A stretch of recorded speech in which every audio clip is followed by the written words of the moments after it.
요한계시록 4장 1절부터 11절까지 말씀입니다. 요한계시록 4장 1절부터 11절까지 말씀, 우리 좀 길지만 한 절씩 교독하겠습니다. 요한계시록 4장 1절로 11절 한 절씩 교독합니다. 제가 먼저 1절 말씀을 봉독하겠습니다. 이 일 후에 내가 보니 하늘에 열린 문이 있는데 내가 들은 바 처음에 내게 말하던 나팔소리 같은 그 음성이 이르되 이리로 올라오라. 이후에 마땅히 일어날 일들을 내가 내게 보이리라 하시더라. 내가 곧 성령에 감동되었더니 보라, 하늘에 보좌를 베풀었고 그 보좌 위에 앉으신 이가 있는데 앉으신 이의 모양이 벽옥과 홍보석 같고 또 무지개가 있어 보좌에 둘렀는데 그 모양이 녹보석 같더라. 또 보좌에 둘려 24보좌들이 있고 그 보좌들 위에 24장로들이 흰옷을 입고 머리에 금관을 쓰고 앉았더라. 보좌로부터 번개와 음성과 우레소리가 나고 보좌 앞에 켠 등불 7이 있으니 이는 하나님의 7 영이라. 보좌 앞에 수정과 같은 유리바다가 있고 보좌 가운데와 보좌 주위에 4 생물이 있는데 앞뒤에 눈들이 가득하더라. 그 첫째 생물은 사자 같고 그 둘째 생물은 송아지 같고 그 셋째 생물은 얼굴이 사람 같고 그 넷째 생물은 날아가는 독수리 같은데 4 생물은 각각 6 날개를 가졌고 그 안과 주위에는 눈들이 가득하더라. 그들이 밤낮 쉬지 않고 이르기를 거룩하다 거룩하다 거룩하다 주 하나님 곧 전능하신 이여, 전에도 계셨고 이제도 계셨고 장차 오신 이시라 하고 그 생물들이 보좌에 앉으사 세세토록 살아 계시는 이에게 영광과 존귀와 감사를 돌릴 때에 24장로들이 보좌에 앉으신 이 앞에 엎드려 세세토록 살아 계신 이에게 경배하고 자기의 관을 보좌 앞에 들며 이르되, 함께 읽습니다. 우리 주 하나님이여, 영광과 존귀와 권능을 받으시는 것이 합당하오니 주께서 만물을 지으신지라. 만물이 주의 뜻대로 있었고 또 지으심을 받나이다 하더라. 아멘. 요한계시록 지금 우리 보고 있는데, 맞습니다. 요한계시록은 정말 해석하기 어려운 책입니다. 그래서 종교개혁자 칼빈 같은 경우는요, 성경 전체 주석을 다 썼어요. 창세기부터 전체다. 그런데 딱 3군데만 안 썼어요. 그것이 요한 2서, 3서 그리고 요한계시록이에요. 특별히 요한계시록 주석을 그가 하지 않았습니다. 왜 그랬느냐? 물론 종교 개혁자들 입장에서는 이 신비적인 어떤 그런 것을 한다는 것이 부담도스러웠겠지만, 그러나 칼빈 그가 솔직히 고백하는 대로 너무 어려워서, 자기가 해석하기가 너무 어려워서 그래서 쓰지 않았다, 그렇게 알려져 있어요. 자, 그러다 보니까 이단들이 성도들을 미혹하기 위해서 가장 많이 쓰는 책이 어떤 것이냐? 요한계시록이에요. 왜? 잘 모르니까. 그러니까 막 요한계시록에 있는 걸 가지고 막 이것저것 갖다가 막 그냥 속여가면서 각종 해괴한 해석과 그다음에 음모론들을 가지고 막 하면서 사람들의 영혼을 노락질하는데 쓰는 게 바로 요한계시록입니다. 사실 요한계시록 어려운 거 사실입니다. 그러나 여러분, 절대로 그렇다고 해서 요한계시록이 정말 감을 잡을 수 없이 신비로운, 뭔가 아주 알 수 없는 그런 말씀은 절대로 아니에요. 요한계시록에는 이 요한계시록을 해석할 수 있는 나름 방법과 원칙이 있습니다. 이것이 바로 요한계시록이에요. 그래서 요한계시록은 해석을 할 수가 있다 하는 것이죠. 자, 요한계시록 해석을 위해서 저는 이 시간 2가지의 중요한 포인트를 말씀드리고 싶습니다. 사실 이거는요, 제가 신학교 다닐 때 한 학기 비싼 등록금 내고 강의를 들은 거예요. 전 굉장히 나름 투자를 많이 한 겁니다. 이걸 제가 그걸 여러분한테 그냥 공짜로 드리는 거예요. 여러분, 그러니까 이게 그냥 주워 들어온 게 아니라 나름 제대로 공부하고 왔다는 것을 아시고 잘 들으시면 되겠습니다. 자, 첫 번째, 요한계시록은 묵시문학이다 하는 사실을 꼭 기억하셔야 돼요. 요한계시록은 묵시문학이다. 자, 요한계시록은 사도 요한이 소아시아 7교회에게 보낸 편지예요. 그런데 편지를 보낼 때 왜 그랬는지 모르지만 아마 성령께서 역사하셨겠지만 상황상 묵시문학적인 방법을 썼어요. 편지를 쓰면서 여러 가지 문학 방식을 쓸 수 있는데 묵시문학 방식으로 이 편지를 쓴 거예요. 자, 그렇기 때문에 요한계시록을 해석하면서 묵시문학적인 문학 양식으로 썼다는 걸 감안해야 해석이 가능한 겁니다. 그냥 일반적으로 쓴 글이 아니에요. 묵시문학적인 그런 식으로 썼다는 것, 이걸 감안해야 해석이 가능한 거예요. 자, 묵시문학의 특징이 있어요. 묵시문학은요, 선악의 이분법적 구조입니다.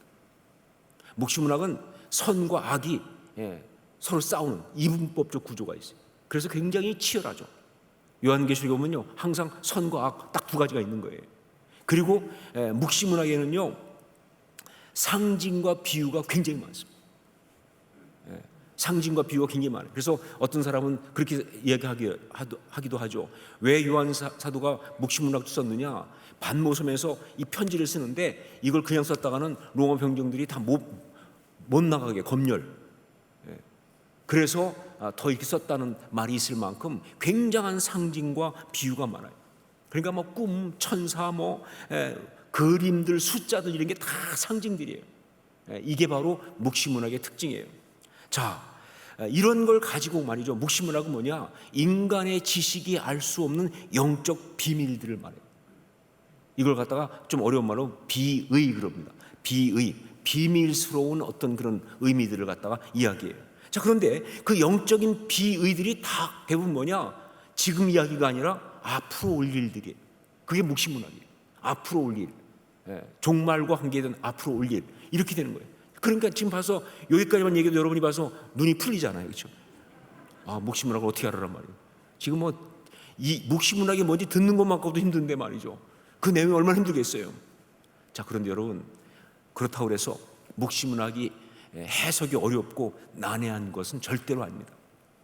사실은요, 이렇게 묵시문학이 굉장히 그냥 어려운 상징, 비유, 그다음에 비밀스러운 의미, 더구나 앞으로 올 일을 갖다가 다 얘기하고 있지만 사실은 그러면서 묵시문학은 한 가지를 말하려고 하는 거예요.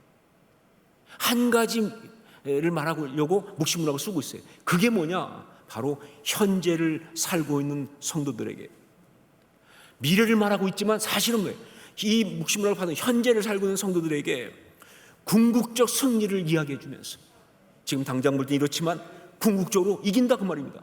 승리를 말해주면서 그래서 용기와 힘을 내라고 하는 바로 그것, 이게 묵시문학이 말하고 있는 이야기예요. 미래 얘기를 하지만 아니 현재 얘기예요. 어려운 얘기 같지만 아니요, 지금 앞에 있는 성도들한테 우리가 궁극적으로 이긴다. 악이 아무리 기승을 부려도 그게 힘을 못 쓰고 우리가 이긴다. 그러니까 힘내라고, 그러니까 용기를 가지라고 하는, 그게 묵시문학을 쓰고 있는 주된 이유예요. 그것이 묵시문학을 쓰는 한 가지 이유예요.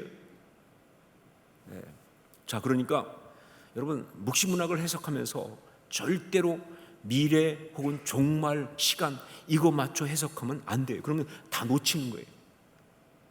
가끔 보면 요한계시록 해석하는 거 보면요, 미래 앞날에 어떤 상황이 오고 몇 년도에 뭐가 오고 이렇게 자꾸 하는데 그거 전부 다 꽝이에요. 그렇게 하는 사람들 쪽엔 가지도 마세요. 그건 아니에요. 또 상징과 비유를 가지고 그걸 가지고 대단히 신비한 것처럼 설명, 그것도 아니에요. 그 모든 것보다 정말 중요한 건 지금 우리한테 주는 메시지가 중요한 거거든요. 그런 거는 굳이 해석할 필요가 없어요. 그리고 해석할 수도 없어요, 사실은요. 아니 어떻게 알아요, 우리가 그 이야기를 갖다가. 중요한 건 메시지가 중요하다 하는 거죠. 지금 우리한테 주는 메시지, 이게 바로 묵시문학을 해석하는 중요한 포인트예요. 자, 여러분 먼저 기억할 게 뭐예요? 요한계시록은 묵시문학적인 양식을 사용한다는 것, 이것을 알고 바로 우리가 볼 필요가 있다 하는 게 첫 번째, 이 요한계시록을 해석하는 중요한 어떤 그런 방법이고요. 두 번째, 또 하나 조금 더 어려워집니다. 지금까지는 사실 그 수업료까지 낼 만큼 비싸 보이지 않는데 이제부터는 조금 비싼 얘기가 나오기 시작합니다. 요한계시록은 나름대로 중요한 몇 가지 구조를 가지고 있어요. 그러니까 막 쓴 것 같이 보이지만 아니요, 나름 어떤 그런 구조를 가지고 요한계시록을 쓰고 있어요. 이 구조를 알면 요한계시록 전체의 파악이 가능하고 거기에 담긴 메시지를 우리가 잘 볼 수가 있어요. 자, 요한계시록에 있는 구조, 요한 사도가 사용한 구조 어떤 것이 있느냐? 첫 번째가 바로 세 가지가 있는데 첫 번째가 뭐냐? 777 구조라는 거예요. 영어로 말하면 37이겠죠, 그렇죠? 가방 이름이 아니고 777 구조라는 거예요. 무슨 얘기냐? 7인과 7나팔 그리고 7대접으로 되어 있어요. 5장부터 시작하는 것은 7인이에요. 그런데 7인을 첫 번째 인을 띄고 두 번째 인을 떼고 그럴 때마다 계속 역사가 일어나요. 그러다가 7번째 인을 딱 뗐더니 그게 뭐예요? 역사가 일어나는 것이 아니라 7나팔로 바뀌기 시작해요. 그러니까 7개 인 중에 마지막 7번째 인은 7나팔이 돼요. 그래서 7나팔이 첫 번째 나팔 불고 두 번째 나팔 불고 쭉 시작하다가 마지막 7번째 나팔을 딱 부니까 그게 뭐예요? 7대접이 되는 거예요. 그래서 첫 번째 대접부터 두 번째, 세 번째 가는 이 777 구조. 제가 그래서 그림으로 그려놨어요. 저런 구조입니다. 그림이 더 어려우신가요? 그러니까 7인은 쫙 가다가 7번째 인은 딱 되면 그게 뭐예요? 7나팔이 돼요. 7나팔 쫙 가다가 7번째 나팔 불면 그게 뭐예요? 7대접이 되는 겁니다. 이게 바로 777 구조고요. 5장부터 17장까지가 그렇게 돼 있어요. 요한계시록 거의 대부분이죠, 그렇죠? 물론 그 사이에 삽경이라고 하는 집어넣은 그림들이 있죠. 삽경이라는 게 들어가다 보니까 조금 복잡하긴 하지만 기본 구조는 뭐예요? 저 777 구조로 되어 있어요. 자, 이게 요한계시록입니다. 자, 그 다음에 두 번째 요한계시록의 구조 뭐냐? 나선형 구조예요. 나선형 구조.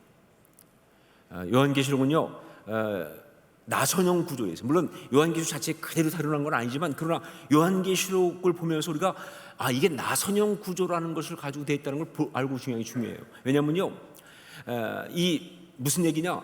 역사는 도는 것 같아. 항상 역사는 돌고 돌아요. 이랬다가 이렇게 돌아요. 그러니까 맨날 제자리에 있는 것 같은 거예요. 그래서 참 이게 헷갈리는데 그런데 알고 보니까 제자리에 있는 게 아니라 옆에서 보니까 돌면서 앞으로 나가고 있어요. 이게 나선형이에요. 어디로? 종말을 향해서. 여러분 이 나선형 구조 그림을 보여드리면 저게 나선형 구조입니다. 그렇죠?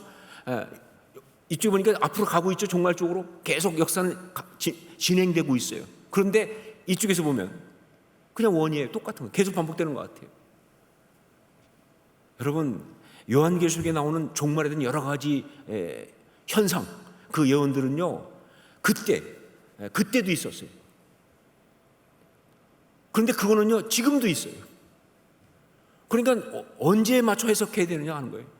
거기 보니까 무슨 기근도 나오고 어떤 전염병도 나오고 그다음에 전쟁도 나오고 그런데 그 보니까 거기에 보면 그 해석할 때 거기 나오는 전쟁은 그 당시 파르티안 군대와의 싸움이고 기근은 어떤 거고 다 이게 그러면 그때 이야기냐? 아니 지금도 전쟁도 있고 기근도 있고 다 있잖아요, 그렇죠? 예, 계속 역사는 반복되는 것을 보이는데 그러면서 점점 앞으로 나가고 있다. 정말로 이게 우리가 요한계시록 보면서 봐야 되는 나선형 구조예요. 나선형으로 돌렸더니 여러분의 눈이 돌아가고 있어요 지금. 어렵다. 그렇다는 것만 아시면 되겠습니다. 여기서 중요한 메시지는 뭐냐? 우리가 볼 때는 하나님의 역사가 진행되지 않는 것 같아도요, 아니요, 하나님의 역사는 진행되고 있습니다. 그러니까 우리는 그 하나님의 역사를 진행되는 걸 믿고 따라가는 게 중요한 거예요. 이 메시지가 이 안에 분명히 있는 거죠. 자, 그 다음에 이제 세 번째 또 하나 요한계시록의 구조 중에 중요한 거 뭐냐? 하늘 땅 구조예요. 하늘 땅 구조. 요한계시록 보면요 대부분 하늘 이야기를 하고 나면 그 다음에 땅 이야기를 해요. 땅 이야기 끝나면 다시 하늘 이야기를 합니다. 그 다음에 다시 땅 이야기예요. 이게 서로 번갈아 가면서 가는 하늘 땅 구조로 되어 있어요. 근데 이건 굉장히 중요한 의미가 있어요. 뭐냐? 이게 왜 그렇게 이야기하고 있느냐? 이 세상, 이 땅에 있는 모든 것이 사실은 이 땅의 이야기만이 아니라 하늘의 영적 이유가 있다 그 말입니다. 이건 굉장히 중요한 포인트. 특히 묵시문학에서 계시록에서 너무 중요한 포인트예요. 그러니까 이 땅에 살아가면서 고난을 겪는 성도들은요, 이 땅이 다가 아니에요. 하늘을 바라보면서 힘을 얻고 위를 얻어야 한다, 그 뜻입니다. 왜? 땅의 이야기와 하늘의 이야기가 연결되어 있어요. 이것이 바로 이 하늘 땅 구조성에서 이야기하는 포인트예요. 여러분, 성도는 알아야 합니다. 이 땅에서 일어나는 일은 이 땅의 일만이 아니라 하늘의 역사와 연결되어 있다는 사실을 우리는 항상, 그게 성도예요. 땅 이야기만이 아니에요. 사람 이야기만이 아니에요. 하늘과 연결되어 있어요. 자, 그리고 그러니까 성도는 또한 보아야 합니다. 뭘 보느냐? 세상에서 힘들고 어려울 수 있지만, 그러나 이게 다가 아니다. 하늘에서 영적으로 지금 어떤 역사가 사실 펼쳐지고 있는지 이걸 볼 수 있어야 돼요. 여기서 우리가 고난을 겪고 있습니다. 이게 다가 아니에요. 하늘에서 이것 때문에 어떤 일이 벌어지고 있는지 이걸 볼 수 있어야 그게 바로 성도라는 것이죠. 요한계시록은 그렇게 되어 있다. 자, 오늘 말씀 요한계시록 4장은요 삽경입니다. 그러니까 아까 얘기했던 777 구조의 사이사이 들어가는 삽경인데, 그런데 그러면서 하늘 땅 구조의 첫 번째 하늘 이야기예요. 첫 번째 하늘 이야기, 바로 하늘의 예배 이야기입니다. 하늘의 예배 이야기. 여러분은 예수님께서는요, 그 소아시아 7교회가, 세상의 교회가 막 무너지고 막 그냥 고통하고 있는 걸 보면서 너무 힘들어하고 있는 요한에게 밤모섬에서 그냥 교회가 무너지니까, 자기 생명보다 중요한 교회가 무너지니까 얼마나 속이 아팠겠어요. 그래서 막 고통하고 있는 그 요한을 보면서, 그러면서 그 요한에게 딱 나타나셔가지고 가장 먼저 어떤 그림을 보여주셨느냐, 이 그림을 보여준 거예요. 하늘의 예배의 그림. 이건 굉장히 의미가 있죠. 요한이 그걸 못 봤을 때는요 고통이에요. 끝나는 것 같은 거예요. 그런데 그걸 딱 보는 순간 너무 감동스러워. 너무 감동을 해가지고 이걸 갖다 동일하게 이 정말 교회 안에서 고통하는 성도들한테 알려주고 싶어서 지금 쓰고 있는 게 바로 이 말씀인 거예요. 예. 물론 이 요한계시록 4장 이 말씀이 좀 신비로워요. 해석이 굉장히 어렵습니다만, 하지만 메시지는 아주 분명합니다. 하늘에서 드려지는 예배 이야기예요. 자, 먼저 우리 1절 말씀을 한번 보도록 하겠습니다. 이 4장 전체에서 오늘 말씀에서 가장 중요한 아주 핵심 메시지가 하나 들어가 있는데, 그게 뭔지를 여러분 읽으면서 찾으세요. 그냥 정신없이 읽지 마시고 어떤 건지 찾으면서 읽으시면 좋겠어요. 같이 1절을 함께 읽습니다. 이일 후에 내가 보니 하늘에 열린 문이 있는데, 내가 들은 바 처음에 내게 말하던 나팔소리 같은 그 음성이 이르되 이리로 올라오라. 이후에 마땅히 일어날 일들을 내가 내게 보이리라 하시더라. 어떤 메시지가 중요한 메시지일까요? 여러분, 성경을 읽다가 중요한 메시지를 발견하고 싶으면요, 다 그런 건 아니지만 대부분 경우는 명령문이 중요한 겁니다. 하나님이 우리한테 말씀하시는 거니까. 여기 뭐예요? 이리로 올라오라. 이게 중요해요. 거기 있지 말고, 땅의 현실 거기 있지 말고, 고난 거기 한복판에 그냥 주저앉아 있지 말고, 그 이야기 속에 매몰되어 있지 말고 이리로 올라오라. 예, 내가 너한테 보여주고 싶은, 아니 네가 봐야 될 기가 막힌 이야기가 여기 있다는 거예요. 그걸 보기 위해서 이리로 올라오라는 거예요. 여러분, 우리 신앙에서 정말 중요한 메시지입니다. 우리가 문제와 상황 한복판에 빠져 있으면요 절대 거기서 헤어나지 못합니다. 그러면 그 문제와 상황을 만든 악한 것들의 공격을 절대 이길 수가 없어요. 성도는 어떤 사람이 성도냐? 바로 거기에서 그냥 주저앉아 있는 것이 아니라, 그것만 쳐다보고 있는 것이 아니라 그 상황에서 말이죠 올라가는 게 성도예요. 예, 눈을 들어 하늘을 보고 귀를 열어 하나님의 음성을 듣고 그 모든 상황을 뛰어넘은 하늘의 역사를, 실제를 보면서, 아, 이건 지나가는 건데, 이건 그냥 아무것도 아닌 것인데, 이건 정말 절대 진짜 정말 소중한 것들을 손댈 수 없는 그런 것들 뿐인데, 하나님을 깨달으면서 진짜 놀라운 하나님의 이야기가 사실은 펼쳐지고 있던데 이걸 바라보면서 그렇게 하는 사람이 성도예요. 그래서 성도에게 가장 중요한 첫 번째 포인트는 바로 뭐예요? 이리로 올라오라예요. 이리로 올라오라. 바로 이 메시지가 요한계시록에서 이제 처음 4장 첫 마디에 탁 던져진 겁니다. 자, 그렇다면 그렇게 올라가서 보게 된 것이 무엇인가? 그날 요한 사도가 보았고, 그래서 요한 사도는 소아시아 7교회 성도들이 보기를 원했고, 그래서 지금 종말론적인 신앙으로 이 시대를 살아가는 우리 모두가 봐야 될 그것은 무엇이냐 하는 거죠. 그것은 무엇인가? 2절부터 4절까지 말씀을 같이 읽도록 하겠습니다. 2절부터 4절까지 같이 읽습니다. 내가 곧 성령에 감동되었더니 보라, 하늘의 보좌를 베풀었고 그 보좌 위에 앉으신 이가 있는데 앉으신 이의 모양이 벽옥과 홍보석 같고 또 무지개가 있어 보좌에 둘렀는데 그 모양이 녹보석 같더라. 또 보좌에 둘려 24 보좌들이 있고 그 보좌들 위에 24 장로들이 흰옷을 입고 머리에 금관을 쓰고 앉았더라. 바로 이 모습은 뭐예요? 하늘 궁전을 묘사하고 있어요. 딱 가봤더니 하늘 궁전이 보여요. 근데 그 하늘 궁전에서 정말 중요한 핵심이 뭐예요? 여러분, 하늘 궁전을 갔어요. 우리가 거기서 볼 때 하늘 궁전에서 가장 중요한 핵심이 뭐예요? 여기 이 말씀에 지금 무지만이 반복됐던 단어가 하나 있죠. 뭐가 제일 중요합니까? 또 성경에서 중요한 메시지 뽑을 때 또 하나 중요한 팁이 뭐예요? 많이 반복되는 게 중요해요. 뭐가 반복되고 있어요? 보좌가 반복되고 있어요. 보좌, 우리 하나님이 앉아 계시는 것. 근데 그 보좌는요, 그냥 하나님이 다리 앞에서 앉아 계시는 것이 아니죠. 통치하시는 곳이죠.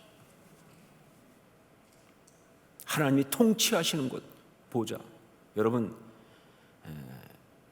놀랍게도 신앙의 사람들은, 성경에 나오는 사람들뿐 아니라 모든 신앙의 사람들은 다 이 하늘 궁전을 받고 이 보좌를 받습니다.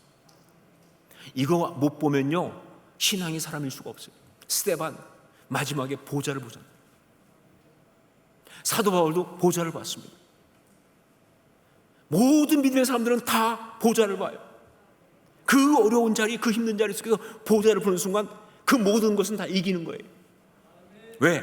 하나님이 통치하신 걸 아니까. 하나님이 통치하신 걸 보니까 말이죠, 그렇죠? 그 보좌를 봄으로 그래서 세상을 이길 힘이 있는 거예요. 여러분,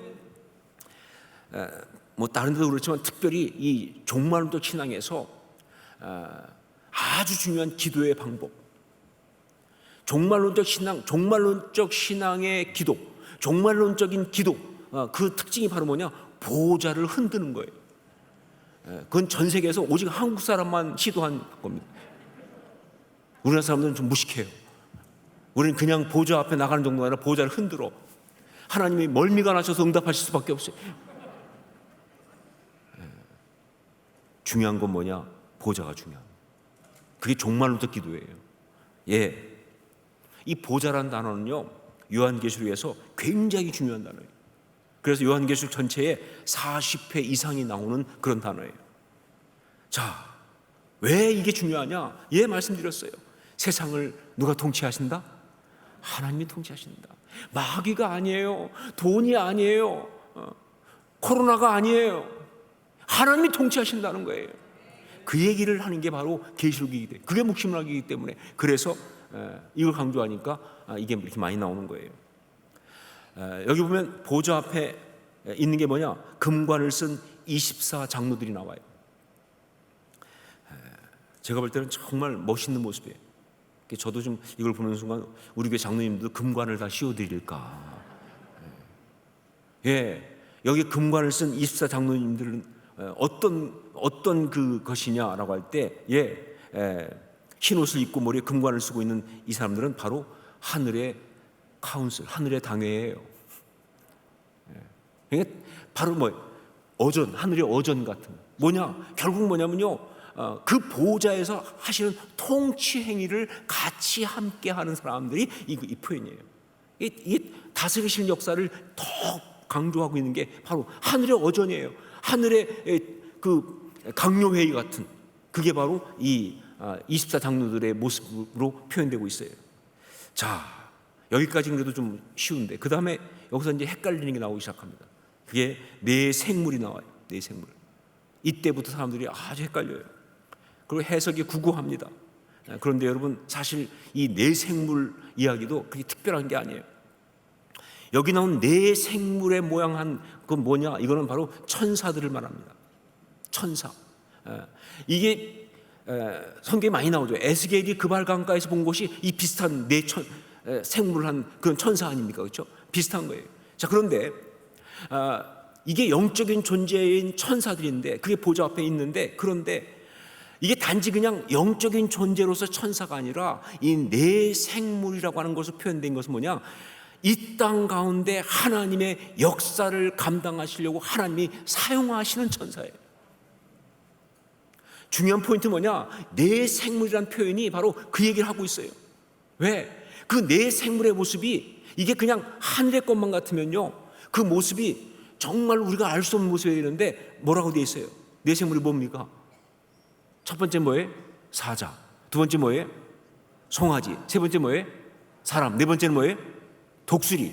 다 어디 있는 것들이에요? 이 땅에 있는 것들.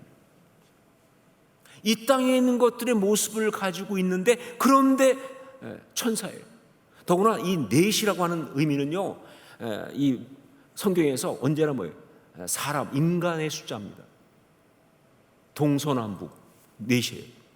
이 사방, 이 땅이에요. 삼은 뭐예요? 하늘의 숫자입니다. 삼층천, 삼위일체, 다 3이에요. 그래서 하늘의 숫자 3과 이 땅의 숫자 4이 더해지면 뭐예요? 완전수 7이 되는 거예요. 이거보다 더 센 게 뭐예요? 둘이 곱해지면 뭐예요? 12. 역시 완전수예요. 이렇게 돌아가고 있거든요, 지금 이야기. 그렇기 때문에 내 생물이라는 것 자체는 뭐냐면, 이것들은요, 이 땅 가운데 하나님의 역사를 행하는 바로 그러나 천사들이에요. 그렇게 하나님이 쓰시는 그런 것을 나타내고 있어요.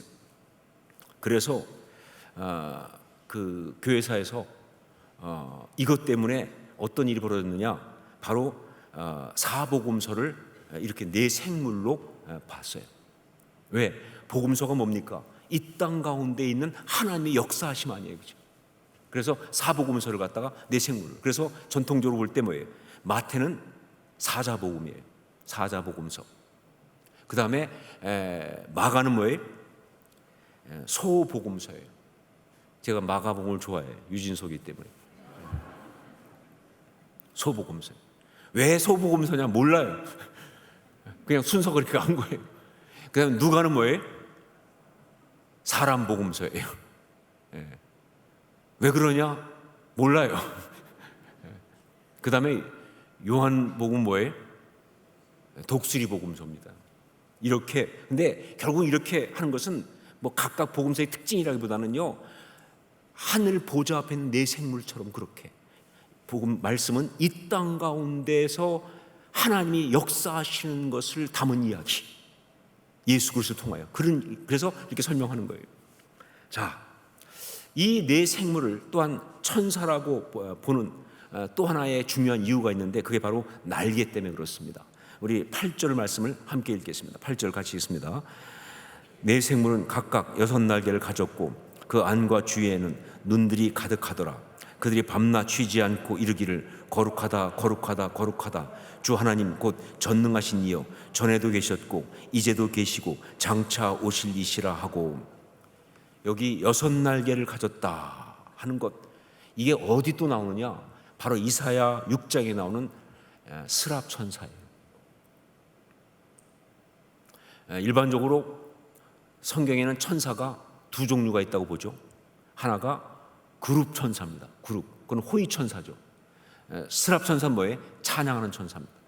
그런데 이사야 6장 보면 스랍 천사가 있는데 날개가 6이에요. 여기 이 내 생물도 날개가 6이에요. 그리고 여기 말씀 보니까 이 네 생물도 스랍천사처럼 하나님을 찬양하는데 그 찬양의 내용이 거룩하다, 거룩하다, 거룩하다, 주 하나님 곧 전능하시니요. 너무 비슷해요. 이사야 6장하고. 결국 뭐예요? 이 네 생물은 스랍천사 같은 천사다 하는 것을 나타내고 있는 거예요. 자, 그런데 여기서 한 가지 더 정말 중요한 것. 그러면서 이 네 생물은 결국 뭐냐? 이 세상에 있는 하나님의 영을 가진 성도들의 모습을 또한 이야기하고 있어요. 예, 땅의 모습을 갖고 있으나 그 중심은 하나님 영이잖아요. 그것처럼 이 땅 가운데 있는 하나님의 영을 가진 성도들의 모습이에요. 그렇기 때문에 이 보좌 앞에서 네 생물이 있는 이야기는 무슨 얘기냐? 이런 얘기입니다. 이 땅의 성도들이 말씀 붙들고 믿음을 지키면서 신앙생활하고 있는 그 모든 것들이 그대로 하늘에서 보여주고 있는 게 네 생물입니다. 자, 그러니까 이 땅에서 성도들이 그 어려운 가운데서도 정말 하나님 앞에 예배하는 순간, 우리 예배가 여기 있는데 여기서 끝나는 게 아니라 하늘에 그 네 생물을 통한 예배처럼 그렇게 이루어지고 있다는 겁니다. 여러분, 전 분명히 믿습니다. 지금 이 수요일날 우리가 예배드리고 있는 이 예배도 하늘 보좌 앞에서 똑같이 일어날 줄을 믿습니다. 그게 성도의 예배예요. 여기서 우리끼리만 드리는 게 아니에요. 성도가 이 땅 가운데 예배드리게 되면 그것이 하늘에서 일어난다는 거예요. 그래서 이 보좌 앞에 네 생물이 있는 거예요. 이 땅에 있는 성도들의 어떤 그런 모습, 이 땅의 성도들이 예배하고 있지만 하늘 궁전에서 그 예배가 일어나고 있다는 그 역사. 그래서 성도들한테 주는 기가 막힌, 이게 성도들을 얘기하는 거예요. 옛날에 얼마 전에 돌아가신 그 김자옥 권사님이 옛날에 유행시킨 말이 하나 있어요. 뭐냐면 미나공이란 말이에요. 미나공. 미안해, 사실은 나 공주야. 이게 미나공이에요. 거의 주제 파악이 안 되는 여자들의 특징이죠, 그렇죠? 미안해, 나 공주야. 미나공이에요. 그런데 저는 이 생각해 봅니다. 뭐 좀 다르긴 의미는 다르지만 그런 식으로 얘기한다면 우리 성도들은 다 뭐 해야 돼요? 미나천. 미안해, 나 사실은 천사야. 믿으십니까? 예. 누군가 와서 세상의 얘기 가지고 우리를 갖다가 낙심시키려고 하고 상처 주려고 할 때 그때 성도는요, 미나천 이렇게 하셔야 돼요. 난 그거에 안 무너져. 난 그거에 넘어가잖아. 미안해, 사실은 나 천사야. 한번 해보실까요? 미나천. 미안해, 나 사실은 천사야. 우리 이 땅 사람은 아니에요. 우리 이 땅에 살고 있는 사람은 아니에요, 사실은요. 우리가 드린 예배가 이 땅에서만 끝나는 이야기 아니에요. 우리 언어가 여기서 끝나는 거 아닙니다. 하늘 보좌 앞에서 그 하나님의 천사의 모습으로 나타나고 있다는 사실을 여러분 잊지 않으시길 바라요. 예, 그러니까 세상이 공격하는 것 앞에서 우리가 무너질 이유가 없죠. 세상의 것들이 와서 세상 것 가지고 우리를 갖다가 낙심시키려고 하고 힘들게 하고 무너지게 하려고 하고 미혹할 때, 그때 우리는 말이죠, 그 순간에 난 그렇게 못해. 미안해. 사실은 나 천사야. 나 하나님의 사람이야. 하나님의 보좌 앞에 바로 나의 이 예배가 올라가고 있어. 나의 이 언어가 올라가고 있어. 그러니까 이 땅의 이야기가 내가 절망할 수가 없는 것이죠. 여러분, 이 메시지가 바로 여기에 나오고 있습니다. 이게 바로 우리가 살아가야 될 모습이고요. 잊지 마세요. 미나천. 미나천. 그렇다고 진짜 사람 앞에서 하지 마세요. 미쳤다고 그럴 테니까. 속으로 하세요, 속으로. 아니, 대놓고 해도 상관없어요, 사실은. 어차피 뭐. 자, 여기 또 놀라운 이야기가 또 하나 나옵니다. 뭐냐면 그렇게 네 생물의 모습의 천사들이 찬양을 올려드리니까 말씀드렸죠. 그 찬양은 뭐예요? 이 땅에서 우리가 드리는 그 찬양 예배가 그 천사들을 통해서 보좌 앞에 드려지고 있는 거죠, 그렇죠? 이 땅에서 드리는 우리의 기도가 그 천사를 통해서 드려지고 있는 것이죠. 그랬더니 누가 화답하더라? 24 장로들이 화답을 하더라는 거예요. 우리 9절부터 11절까지 말씀을 같이 읽겠습니다. 9절 11절 같이 읽습니다. 그 생물들이 보좌에 앉으사 세세토록 살아계신 이에게 영광과 존귀와 감사를 돌릴 때에 24 장로들이 보좌에 앉으신 이 앞에 엎드려 세세토록 살아계신 이에게 경배하고 자기의 관을 보좌 앞에 드리며 이르되 우리 주 하나님이여 영광과 존귀와 권능과 을 받으시는 것이 합당하오니 주께서 만물을 지으신지라 만물이 주의 뜻대로 있었고 또 지으심을 받았나이다 하더라. 무슨 얘기냐? 이 땅 가운데서 성도들이 올려드리는 그 예배가, 그 기도가 하늘 보좌 앞에서 내 짐승, 내 생물 모습을 한 그런 천사들의 예배로 올려질 때, 그때 그 예배에 대해서 24 장로들이 함께 반응하면서, 그러면서 하나님께 자기의 관을 드리면서 무슨 얘기예요? 하나님 역사하옵소서. 하늘의 카운슬이 움직이기 시작한다. 이게 바로 영적 비밀이에요. 여러분, 이 땅에서 일어나는 하나님의 모든 역사는요, 이렇게 일어나는 겁니다. 성도들의 이 땅에서 예배와 이 성도들의 이 땅에서의 기도와 이 모든 것들이 하늘 보좌 앞에 내 생물 천사를 통해서 올라가고, 그것이 하늘의 카운슬을 움직이면서 하나님의 역사가 펼쳐지기 시작합니다. 그래서 정말 하나님의 시간이 앞당겨지기도 하고 늦춰지기도 하고 기다려지기도 하고 바로 시행되기도 하고 하면서 역사가 일어나기 시작하는 거예요. 이 하나님 통치 역사가 그렇게 펼쳐진다는 거예요. 여러분, 이게 바로 요한계시록의 일관된 메시지입니다. 이것이 바로 이 땅에 있는 성도들이 갖고 있는 엄청난 영적인 특권과 능력들이에요. 여러분, 우리 절대 시시한 사람들이 아니에요. 우리 절대 그냥 우리끼리만 믿는 이야기 아니에요. 바로 하늘의 보좌와 연결되어 있는 사람들이에요. 우리의 기도와 우리의 간구로 하나님의 역사, 통치가 이루어지고 있는 그런 사람들이다 하는 것이죠. 이것을 기억하는 것이 너무 중요합니다. 이 얘기는 앞으로 요한계시록 내내 계속 반복될 이야기예요. 이게 너무 중요하니까 말이죠. 자, 결론을 맺습니다. 신앙의 사람은 언제나 하늘을 보아야 합니다. 여기 이 땅에 살지만, 이 땅에서 신앙생활을 하지만, 그러나 땅만 보지 말고 하늘 궁전, 우리 하나님의 보좌를 볼 수 있어야 되는 거예요. 저도 이 말씀 준비하면서 얼마나 회개했는지 몰라요. 이렇게 말씀이 정확히 나와 있는데 불구하고 저도 어떤 상황이 벌어지면 자꾸 문제만 봐요. 그거만 고민해요. 하나님 생각 안 해. 하나님 역사하실 걸 안 보고 있어요. 이게 얼마나 안타까운 거예요. 그건 신앙인이 아니죠. 정말 땅을 보는 게 아니에요. 현실을 보는 거 아니에요. 사람들을 보는 게 아니에요. 하늘 궁전, 우리 하나님의 보좌를 보는 게 중요하다, 그 말입니다.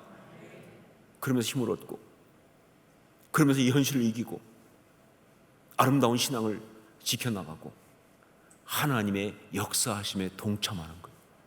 그게 바로 신앙인이고, 그것이 바로 여러분과 저인 줄 믿습니다. 이리로 올라오라, 오늘 메시지입니다.